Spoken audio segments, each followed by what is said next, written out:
यह बेहद पुरानी बात है। एक राज्य की रानी सर्दियों के समय खिड़की के पास बैठकर कुछ सिल रही थी। अचानक सुई उसकी उंगली में चुभ गई और रानी के रक्त का कतरा पास की बर्फ पर जा गिरा। इस घटना को देख रानी के मन में एक ख्याल आया कि काश मेरी एक बेटी होती, जिसका रंग इस बर्फ की तरह ही सफेद होता।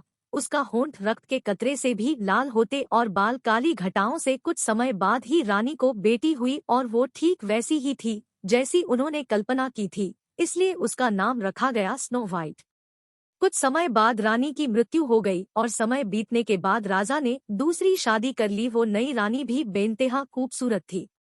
रानी के पास एक जादुई आईना था जिससे वो रोज पूछती कि बता इस दुनिया में सबसे सुंदर कौन है। क्योंकि वो आईना कभी झूठ नहीं बोलता था, तो वो हमेशा कहता आप ही सबसे सुंदर हो रानी। यह सुन रानी खुद भी इतराती।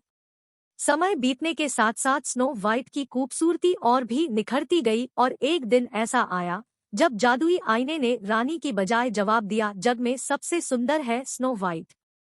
यह सुन रानी को सदमा लगा और वो स्नो वाइट से जलने लगी।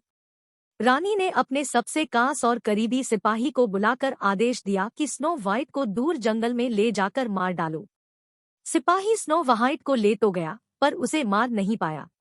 मासूम स्नो वाइट पर उसको दया आ गई और उसने स्नो वाइट को रानी की असलियत बताकर उससे दूर रहने को कहा।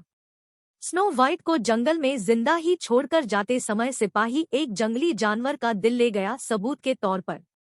स्नो वाइट यहाँ वहाँ भटकती रही कि तभी उसकी नजर एक छोटे से घर पर पड़ी।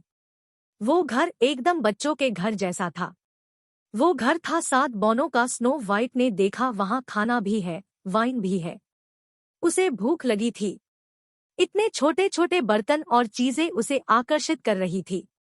स्नो वाइट ने खाना खाया, वाइन पी और सो गई।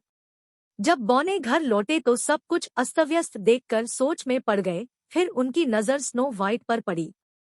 वो जाग गई और उसने बौनों को अपनी कहानी सुनाई तो उन्हें उस पर दया आ गई और उन्होंने उसे अपने साथ रख लिया। वो घर का सारा काम करती और बौने जंगल में जाकर पैसे खाने का इंतजाम करते। बौनों ने स्नो वाइट को सावधान रहने को कहा कि जब वो घर पर न हो तो किसी को भी घर में न घुसने दे। इस बीच रानी से फिर से अपने आईने से पूछा कि कौन सबसे सुंदर है। आईने ने कहा आप बेशक सबसे सुंदर है, लेकिन जो आपसे भी सुंदर है वो है पहाड़ों के उस पर 7 बौनों के साथ रहने वाली स्नो वाइट। रानी गुस्से से आगबबूला हो गई और उसने स्नो वाइट को खत्म करना का बीड़ा खुद उठाया। उसने एक बुढ़िया का वेश धरा और कंघी बेचने वाली बनकर जंगल की तरफ चल पड़ी। स्नो वाइट को देखकर उसने कहा कि ये कंघी ले लो बेटी, मैं तुम्हारे बाल संवार कर दिखाती हूँ। जैसे ही उसने स्नो वाइट के बालों को कंघी किया, स्नो वाइट बेहोश होकर गिर पड़ी क्योंकि वो कंघी जहरीली थी। रानी वहां से चली गई, लेकिन फौरन बौने आकर स्नो वाइट के बालों से कंघी निकाल देते हैं और वो बच जाती है। रानी फिर आईने से पूछती है, आईना वही जवाब देता है। रानी फिर किसान की बूढ़ी बीवी का वेश बदल कर जाती है। वो अपनी टोकरी में जहरीले सेब लेकर जाती है। यह सेब खासतौर से उसने खुद तैयार किए थे, जिसमें यह खासियत थी कि जो भी इसे चखेगा वो स्लीपिंग डेथ में चला जाएगा और इस जादुई जहरीली सेब का असर सिर्फ और सिर्फ फर्स्ट किस से ही खत्म हो पाएगा। रानी आश्वस्त थी कि स्नो वाइट को तो मरा हुआ सचकर बौने दफना ही देंगे और इस तरह से वो अपने मंसूबों में कामयाब हो जाएगी। रानी स्नो वाइट से कहती है कि ये मीठे सेब है, तुम इन्हें खरीद लो। स्नो वाइट इस बार सतर्क थी। उसने दरवाजा नहीं खोला, लेकिन वो बार बार आग्रह करने लगी। फिर उसने एक सेब के 2 टुकड़े किए, जिसका एक टुकड़ा जहरीला नहीं था और दूसरा था। रानी ने सादा वाला टुकड़ा खाकर कहा कि देखा इतना रसीला सेब है, मैं भी लालच नहीं रोक पा रही। स्नो वाइट को लगा यह सच कह रही है। उसने भी दूसरा टुकड़ा चखा, लेकिन उसे चखते ही वो बेहोश होकर गिर पड़ी। रानी हंसते हुए चली गई क्योंकि इस बार उसने बेहद जहरीला वार किया था जिससे बचना स्नो वाइट के लिए नामुमकिन था। स्नो वाइट ऐसी अवस्था में चली गई थी जहां अस्थायी तौर पर उसके शरीर के अंग क्रियाशील नहीं थे। बौने भी उसे बचा नहीं सके और उन्हें लगा वह मर गई। सभी फूट फूट कर रोने लगे। उन्होंने स्नो वाइट को देखा, वो एकदम फ्रेश लग रही थी। उनका मन नहीं माना कि उसे जमीन में दफना दें, इसलिए उसके लिए कांच का बॉक्स तैयार किया और उसे उसमें सुला दिया। कांच के बॉक्स पर लिखा कि यह अनमोल है। इस बीच रानी आईने से पूछती और आईना कहता तुम ही सबसे सुंदर हो। रानी खुद भी गर्व करती। समय बीतने लगा।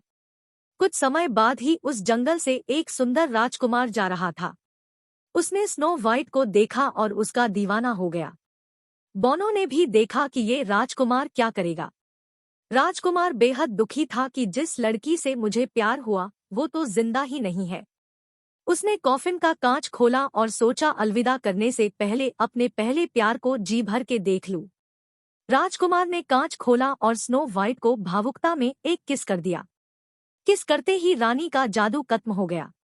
स्नो वाइट जिंदा थी। राजकुमार की खुशी का ठिकाना न रहा। बौने भी खुशी से उछल पड़े। राजकुमार स्नो वाइट को अपने देश ले गया। वहां जाकर उन्होंने शादी की। शादी में बौनों के साथ साथ रानी को भी बुलाया गया। बौने भी बेहद खुश थे। इस बीच रानी ने आईने से पूछा कि कौन है सबसे हसीन, तो आईने ने कहा तुम हो सबसे हसीन, लेकिन तुमसे भी हसीन है वो नई रानी। स्नो वाइट की असलियत जाने बिना रानी नई रानी की खूबसूरती देखने शादी में चली गई, लेकिन उसे देखते ही उसके होश उड़ गए। रानी को देश निकाला दे दिया गया और स्नो वाइट राजकुमार के साथ खुशी खुशी रहने लगी। सीख, ईर्ष्या और षड्यंत्र करने वाले खुद अपनी ही आग में जल जाते हैं। एक न एक दिन उन्हें अपने किए की सजा मिलती ही है। इसलिए मन में किसी के लिए भी ईर्ष्या मत रखो और षड्यंत्र से दूर रहो।